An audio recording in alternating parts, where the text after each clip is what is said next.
स्वप्न बाळगण्यासाठी कर्तृत्व लागतं असं कोणी सांगितलं?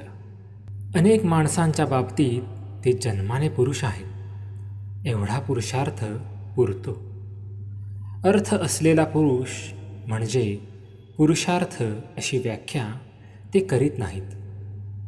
हिरकणी योगायोगाने मिळते, ती टिकवायची असते. हे ज्यांना उमगतं ते पुरुष शब्दाला अर्थाची जोड देतात. कर्तृत्व नसेल तर नसेल, प्रत्येकाकडे असतंच असं नाही.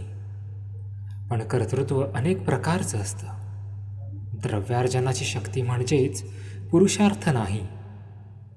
जोडीदारावर अमाप माया करणं, बायकोची शक्ती ओळखणं, तिला सुरेख साथ देणं, तिला आपली साथ सोडावीशी न वाटेल इतकी तिच्या कर्तृत्वाची शान सांभाळणं, हा सगळा पुरुषार्थच. क्षमाभाव, वात्सल्य ही गुणवत्ता केवळ बायकांची मक्तेदारी नाही,